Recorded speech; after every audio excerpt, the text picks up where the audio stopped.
Hello student, welcome to my class Convex Academy. So student, आज का जो lecture हम स्टार्ट करने वाले हैं, आज के लेक्चर आपके लिए बहुत ज्यादा इंपॉर्टेंट होने वाला है, क्योंकि आज के लेक्चर में हम डिस्कस करने वाले हैं रिवाइज सिलेबस और जो आपका 30% डिटेक्ट हुआ है उसमें क्या डिटेक्ट हुआ है उसके बारे में हम यहाँ पर डिस्कस करने वाले हैं। और कौन सा पोर्शन कितने मार्क्स का आएगा और किस पोर्शन से आपके कितने ज्यादा क्वेश्चन आ सकते हैं और आप उन्हें किस तरीके से तैयार करेंगे और केमिस्ट्री को हम किस तरीके से स्टार्ट करें कि हम 95 प्लस भी मार्क्स किस तरीके से हम गेन कर सकते हैं। मैं अगर बात करूं थ्योरी पोर्शन की, थ्योरी पोर्शन आपका 70 मार्क्स का आता है और आपका जो प्रैक्टिकल है वो 30 मार्क्स का होता है।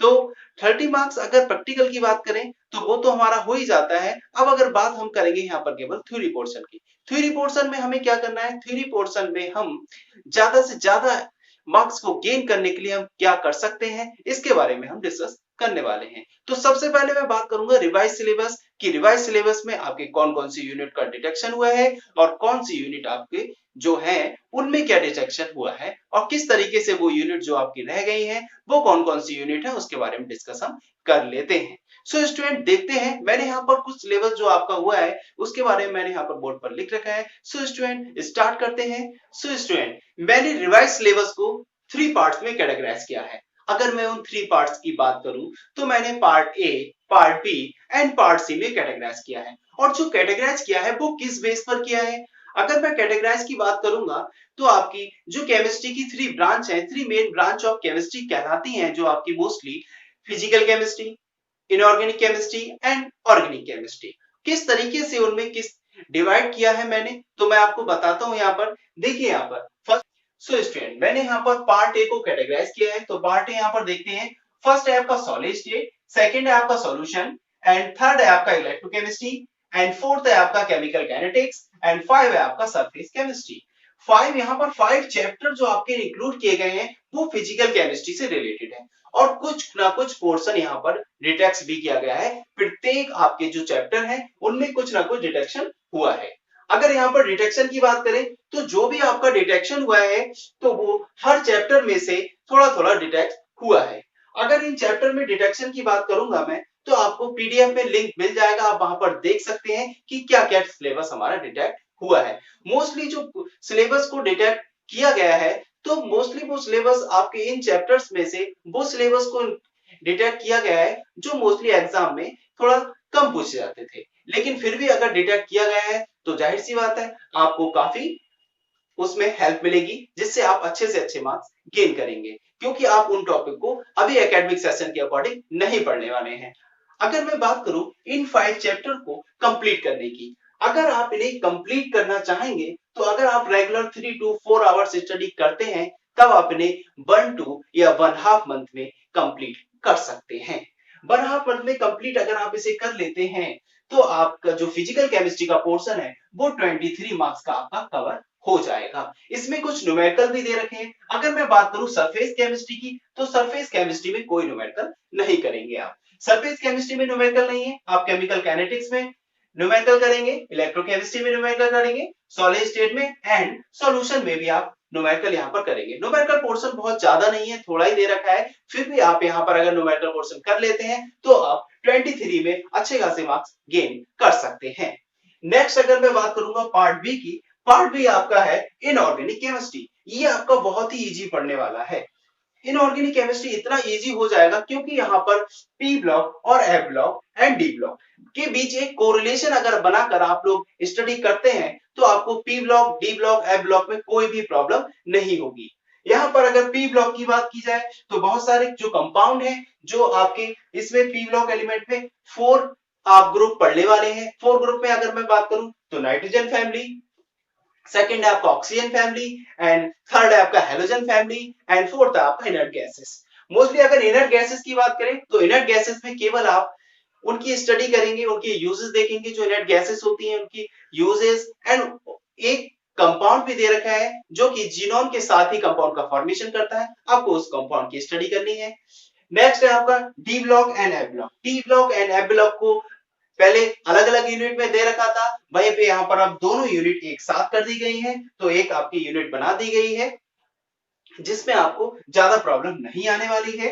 एंड थर्ड है आपका यहाँ पर कोऑर्डिनेशन कंपाउंड। कोऑर्डिनेशन कंपाउंड भी बहुत ही मतलब इसमें जो टॉपिक हैं कम किए गए हैं। अगर आप पीडीएफ में देखेंगे जाकर तो आपको पता लगेगा कि इतने सारे टॉपिक कम कर दिए गए हैं, लेकिन कोऑर्डिनेशन कंपाउंड की जो आईपीएसी है वो तो आपकी आनी ही है।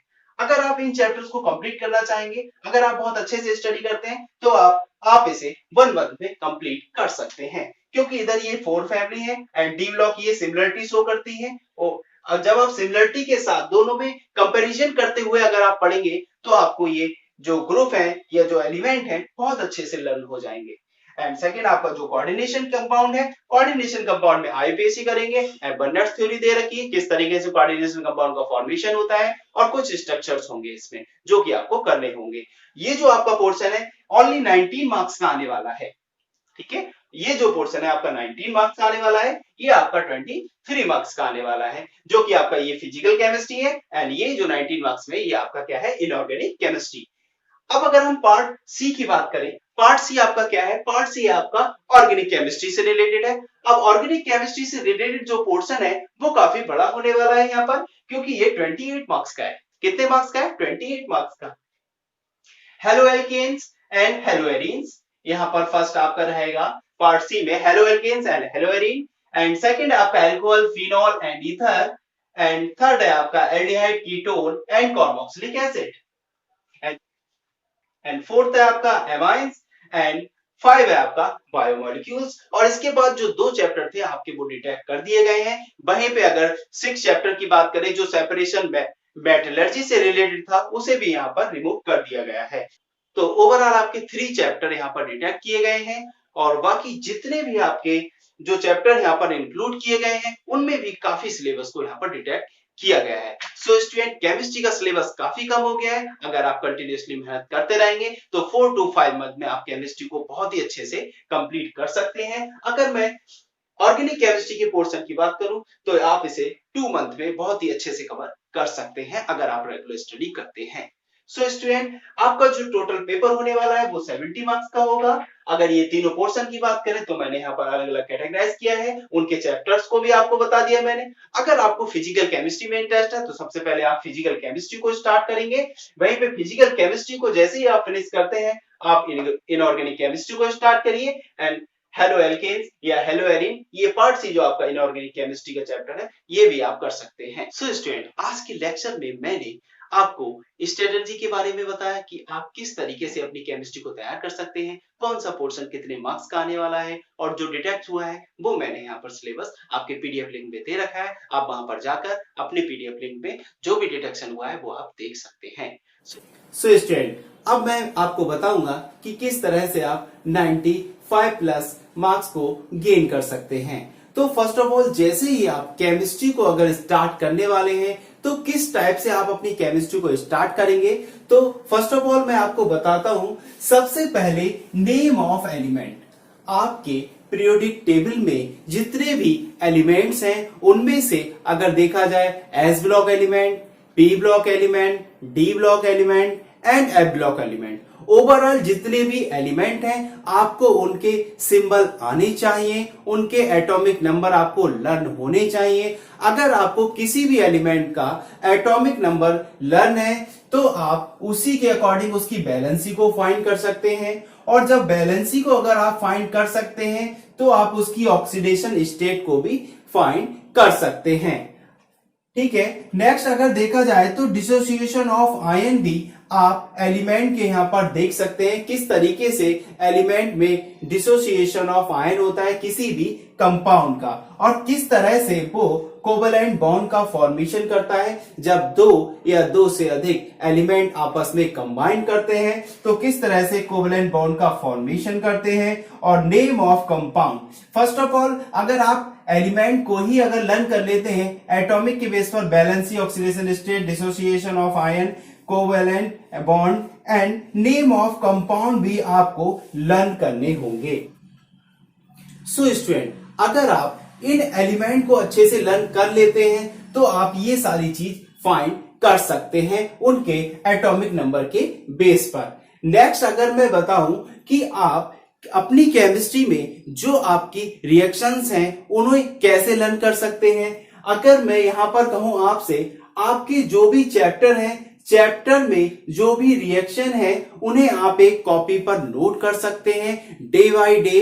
अगर सपोज वन आप पी ब्लॉक को कर रहे हैं तो पी ब्लॉक में आपने लैब मेथड है एंड मैन्युफैक्चर या प्रिपरेशन मेथड है, आप उन्हें सेपरेट करके लिख सकते हैं। और पी ब्लॉक में जो भी कंपाउंड है उनकी केमिकल प्रॉपर्टीज को आप सेपरेट करके लिख सकते हैं। अदरवाइज अगर देखा जाए लैब मेथड मोस्टली एग्जाम में लॉन्ग आंसर टाइप क्वेश्चन में आते हैं, तो अगर आप एक सेपरेट नोटबुक बना लेते हैं तो आपको लर्न करने में बहुत ज्यादा हेल्प मिलेगी। नेक्स्ट अगर मैं बात करूं केमिकल प्रॉपर्टीज की, तो केमिकल प्रॉपर्टीज आप पी ब्लॉक एलिमेंट के अकॉर्डिंग उसमें जो भी है वहां पर मेंशन करिए, डी ब्लॉक के अकॉर्डिंग मेंशन करिए। पी ब्लॉक में अगर 4 फैमिली है तो उन फैमिली के अकॉर्डिंग आप सेपरेटली उन्हें, केवल आपको क्या करना है, रिएक्शंस उस नोटबुक में लिखना है। जैसे ही आप पी ब्लॉक की स्टडी करने बैठेंगे, फर्स्ट ऑफ ऑल आप क्या करेंगे कि रिएक्शंस आप देखना स्टार्ट कर देंगे कि इसमें कौन कौन से कंपाउंड है और किस टाइप से उनकी रिएक्शन हो रही है, क्या उनकी केमिकल प्रॉपर्टीज है, क्या उनका लैब मेथड है, क्या उनका प्रिपरेशन एंड मैन्युफैक्चरिंग मेथड है, किस तरीके से वो मैन्युफैक्चर या इंडस्ट्रियल मेथड के अकॉर्डिंग किस तरीके से उन्हें फॉर्म किया जाता है। तो ये सारी चीज अगर आप एक नोटबुक में एंटर कर लेते हैं तो आपको बहुत ज्यादा हेल्प मिलेगी, आपको ज्यादा से ज्यादा मार्क्स गेन करने में। नेक्स्ट अगर मैं बात करूं तो डायग्राम, आप डायग्राम के लिए भी एक सेपरेट नोटबुक तैयार कर लें जिसमें ओवरऑल केवल उसके डायग्राम ही होने चाहिए, जिससे आपको अगर कभी देखना हो कि अगर हमें डायग्राम मेंशन करना है तो आप चैप्टर वाइज डायग्राम अगर आप बना लेंगे 1 बाय 1, अगर आप कोई भी डायग्राम अगर 3 to 5 टाइम अगर बनाकर देख लेते हैं तो आप आराम से डायग्राम को एग्जाम में फॉर्म कर सकते हैं और उसमें कोई भी प्रॉब्लम नहीं आएगी। अगर नेम रिएक्शन की अगर मैं बात करूं तो बहुत सारी नेम रिएक्शन केमिकल प्रॉपर्टीज में भी पूछ ली जाती हैं, तो उन्हें आपको अपनी रिएक्शन की जो नोटबुक है उसी में ही आपको क्या करना है, मेंशन करना है, जिससे आपको बहुत अच्छे से लर्न हो जाए। वहीं पे अगर बात करें तो डेरिवेशन की, डेरिवेशन को भी आप, डेरिवेशन मोस्टली आपके फिजिकल केमिस्ट्री में ही है, तो अगर फिजिकल केमिस्ट्री में जो डेरिवेशन है और साथ ही उनकी न्यूमेरिकल या फॉर्मूलाज हैं उन्हें भी आप मेंशन कर सकते हैं, जिससे अगर आपको आज केवल न्यूमेरिकल ही करना है तो आप डेरिवेशन एंड न्यूमेरिकल की नोटबुक को उठाएंगे और आज आप केवल न्यूमेरिकल को ही करेंगे। अगर आपको रिएक्शंस करनी होंगी तो आप रिएक्शन करेंगे। इस तरीके से अगर आप अपनी जो स्टडी है उससे हटकर थोड़ा सा टाइम अगर अपनी सेपरेट नोटबुक में देंगे, सपोज आपने आज क्या लर्न किया, अगर उसमें लर्न करने के बाद में सपोज आपने पी ब्लॉक को लर्न कर लिया, पी ब्लॉक को लर्न करने के बाद में आपने उसे थ्योरी को नहीं किया, आपने क्या किया कि आज हमें रिएक्शन लिखनी है जो हमने लर्न किया है, तो आप रिएक्शन को यहां पर लिख सकते हैं। सपोज आपने क्या किया, रिएक्शन को नोट किया, ठीक है, और जो रिएक्शन को अगर आप नोट करेंगे तो उस टाइम आप किसी टाइप की हेल्प नहीं लेंगे, आप केवल अपनी मेमोरी के बेस पर ही आपको रिएक्शन को करना होगा। तो इस तरीके से अगर हम कह सकते हैं कि फर्स्ट ऑफ ऑल केमिस्ट्री को स्टार्ट करने से पहले हमारी जो भी एलिमेंट है हम एलिमेंट को यहाँ पर लर्न करेंगे और उनकी बैलेंसी ऑक्सीडेशन स्टेट को देखेंगे, जिससे हमें कंपाउंड फॉर्मेशन में हेल्प मिलेगी।